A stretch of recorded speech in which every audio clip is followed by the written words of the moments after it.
Hello, everybody. Welcome to Happiness Habits. This is happiness coach Cyril Joseph. The mission of Happiness Habits is to spread happiness and joy to everyone.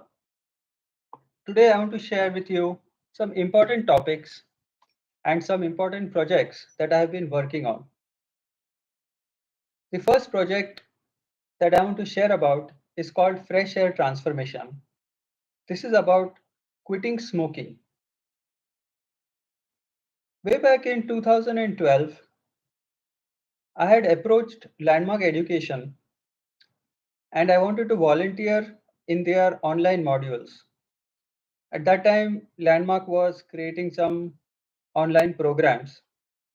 And when I spoke to one of the senior leaders, he asked me, what is the most creative thing that you want to work on? And he told me to spend 1 month thinking about it and coming up with a proposal. And after I spent significant amount of time thinking about what I really feel that will help humanity, I realized that tobacco product causes a lot of health issues, cancer, blood pressure, heart diseases. My father was a smoker, my grandfather was a smoker, and it was very difficult for them to quit smoking. So I thought that why not create some kind of a concept that is empowering for people who are trying to quit smoking. So I came up with the idea of fresh air transformation. And then over the years, I did not do much about it. I wanted to write a book about it. Now with the AI and chat gtp and many of the formatting which is easy, I prepared a book on quit smoking. It's live on Amazon and you can purchase it at www.happiness.coach/quit smoking. I priced it at $9.99. For Indian audience, it is available in the Kindle format. I have priced it at only rupees 49. Unfortunately, in India, the publishing market is still little bit difficult. I have to still figure out how to get my paperback published in India. In the fresher transformation module, I came up with a concept called smoking index, which is a scale from 0 to 100, where the smokers are between 0 and 60. The range between 0 and 20 are the smokers who are chain smokers who cannot quit smoking and who will probably never quit smoking in their lifetime, and they are not interested in quitting smoking. They have given up hope and they are not even amiable to any kind of coaching services.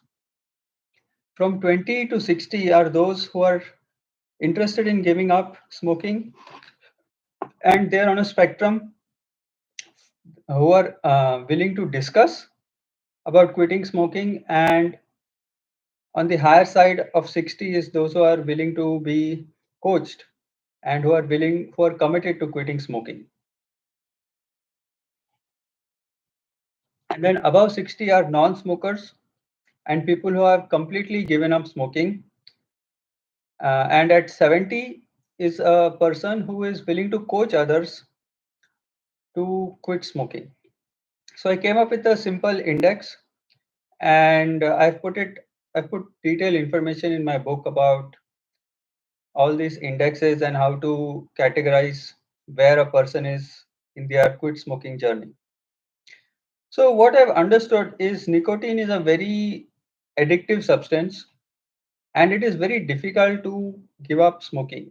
It requires a lot of support, it requires a lot of help from a lot of people, from friends, from family members, and from professionals, healthcare professionals as well.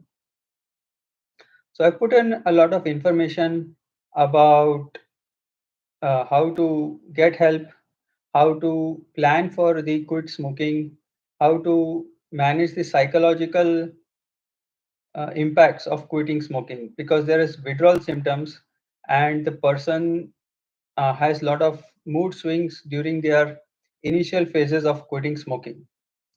Then I put in a lot of coping mechanisms, what can be done to avoid smoking and how to distract the mind, like going for walks or drinking water, drinking juice, practicing meditation. So, a lot of good stuff I've put in my book. Many many times I realize that the government should also do much more, but unfortunately, they whatever programs they have for quitting smoking, it's very limited in their outreach, and it is ultimately up to the individual whose health is at stake. The individual, if you know any smoker, you should probably reach out to them, tell them about my book, and tell them about some of the resources that are available to quit smoking. There is not much that we do in helping others to quit smoking. But whenever I have a chance, I have had many friends over the last decade. I've always encouraged them to quit smoking.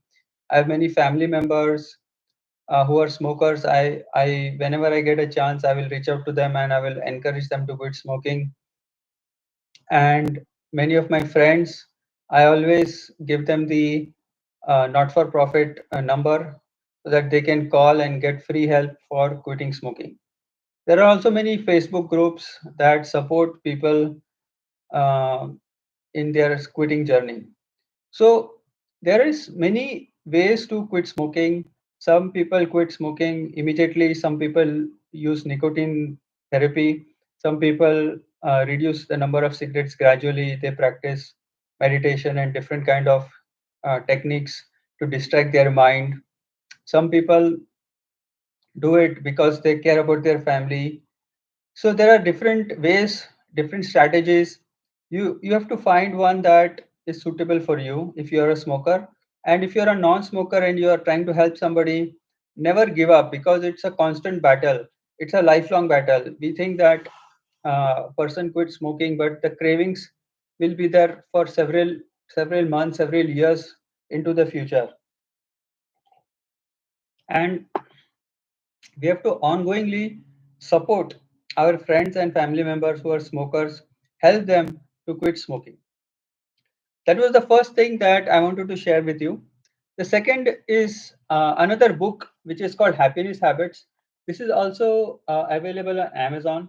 I've put this book on Amazon, which talks about the four core areas of our life. And I've prepared also a small book called Happiness Habits. This is like a leaflet that I carry around whenever I get time in my car or I'm in the parking lot. I will read out from this just to keep my mind fresh and to keep things moving along. So I'll read about work life balance from my little leaflet. Maintain a healthy work life balance. Strive to find a balance between work, personal life, and leisure activities. Dedicate time to activities you enjoy and prioritize self care to prevent burnouts and promote well being. Maintaining a healthy work life balance is crucial for overall well being and happiness. Set clear boundaries. Establish clear boundaries between your work and personal life. Define specific working hours and try to stick to them. Avoid checking work emails or engaging in work related tasks outside of those designated hours whenever possible. Delegate and ask for help. Do not hesitate to delegate tasks at work when appropriate and seek support from colleagues or superiors. Avoid taking on an excessive workload that leaves you overwhelmed and unable to focus on other aspects of your life. Plan and organize. Efficiently manage your time and tasks by planning and prioritizing your work. Now, many times in our life, we are so passionate and committed about our work that we forget that life is not just about productivity, life is about living life and spiritual growth and personal development. Work is for self expression, recognition, and for paying our bills. So we have to learn how to separate the two, and we have to realize that our contributions to humanity is not just through our full time job or our business. There are many other things that we can do through our mind because our mind is full of ideas and we can contribute in many ways. So we have to create a balance between our work, which is our professional services and our core skills that we are using to generate wealth, and we have to create a balance between our personal life, our emotional life, our spiritual life.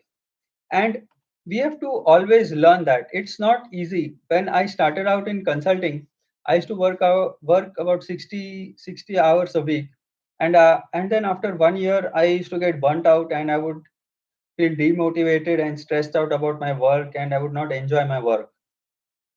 So it took me a significant amount of practice to be able to achieve work life balance. It I had to listen to YouTube videos, I had to read books, I had to read a lot of websites to understand the concept of work life balance and to segregate my work and create boundaries. Right? We have to set clear boundaries, especially working hours and trying to stick to them. So sometimes there is emergency, there are critical issues. Then yes, we have to be flexible and we have to provide services to our employer or our clients. That is completely understandable. However, it shouldn't become a pattern. If it's a pattern, and if you are feeling overwhelmed, exhausted, and you're feeling that you have too much workload, then you have to take responsibility for your workload and set clear expectations, because the compensation that you're receiving is it's for a certain amount of productivity. So you have to be clear that the compensation that you're receiving, is it reasonable for the amount of value that you're adding. So you have to create that balance. If your compensation is expecting you to work 40 hours a week, then that is what you should be doing. If you're working more than that, that means you're not in the right position, or you have some weaknesses and you're not able to control yourself. So you have to work on your self discipline, you have to work on setting clear expectations with your team, with your managers, with your colleagues. So work life balance is very important, and also avoid taking on excessive workload.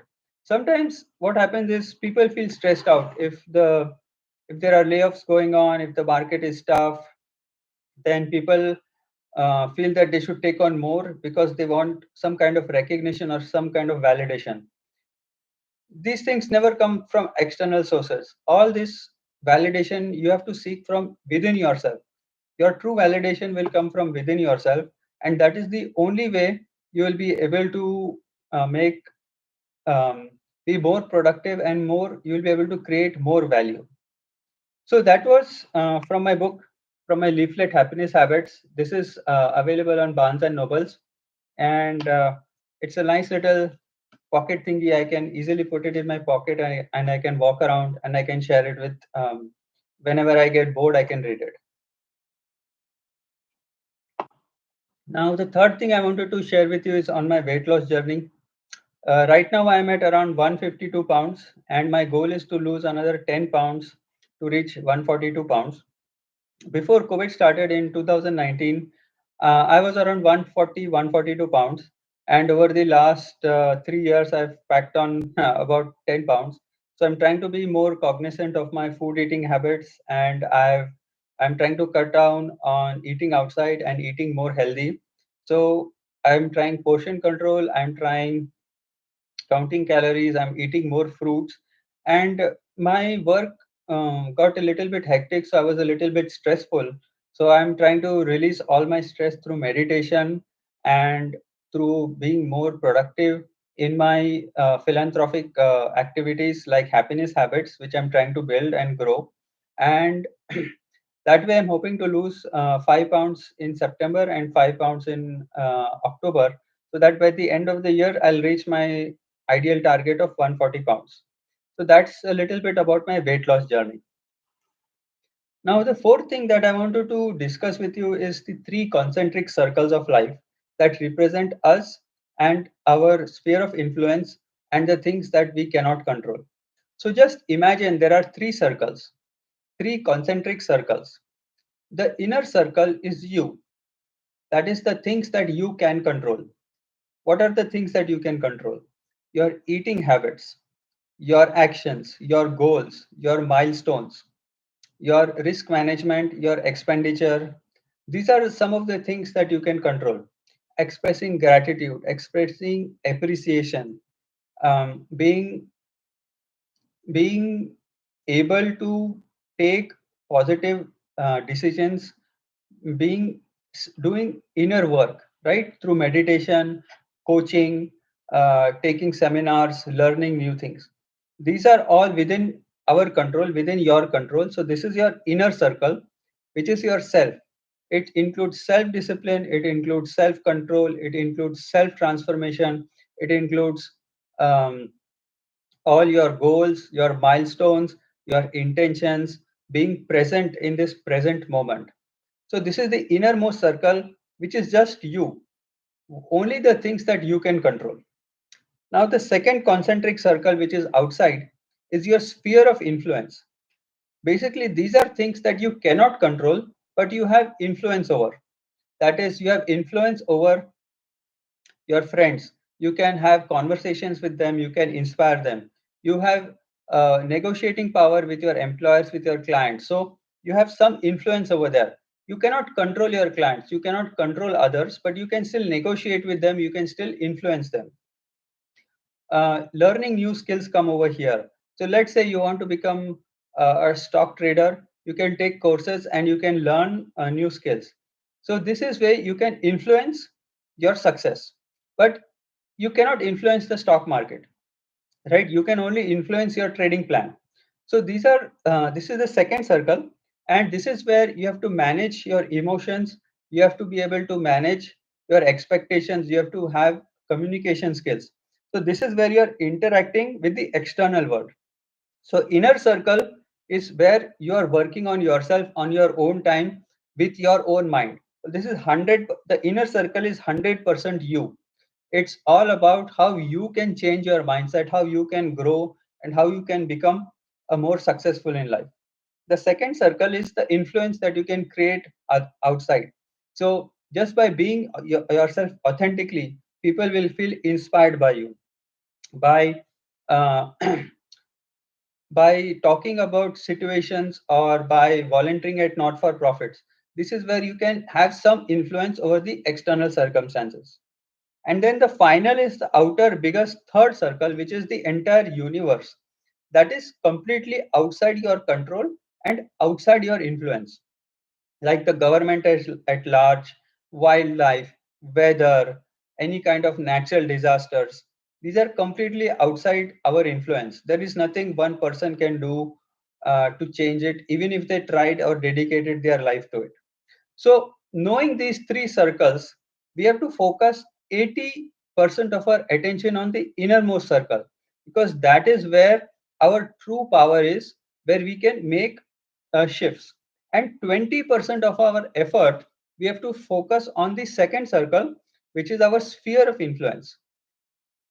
Never go in the outside circle, the third circle. Don't spend time over there. If you try to change the outside circle, you're just wasting your time and effort, because it is impossible.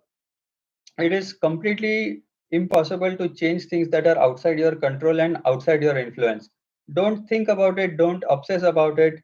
That's where you will get a lot of stress. So forget about it. The second layer, the second circle also can give you stress, because you're trying to influence change but you're not seeing the outcome. uh, so you have to realize that in the second concentric circle of influence, your sphere of influence, you have to do your best and forget the rest. Most of your attention should be in the inner circle, that is the changes that you want to see within yourself, because it has to start from inside you, and then you'll see the results eventually outside you. Even the inner circle, it takes a lot of time. Once you have your goals, milestones, you have to work and you have to change yourself. Then you will be able to see the results in your outside life. Basically, the external circumstances and events that you are experiencing, that is a reflection of your inner mind, and the universe is just a mirror. If you don't like something outside, it doesn't mean something outside is wrong. It just means how you are perceiving that event or situation, that is disempowering you. So you have to casually, gradually shift your perceptions. That's called reframing mindset.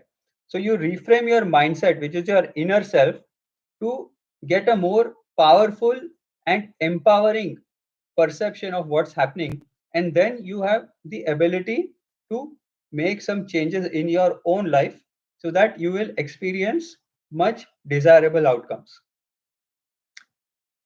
So I hope you enjoyed this video today. Please visit our website at www.happiness.coach. And for the Quit Smoking book, it is www.happiness.coach/quit smoking. Thank you and have a great day.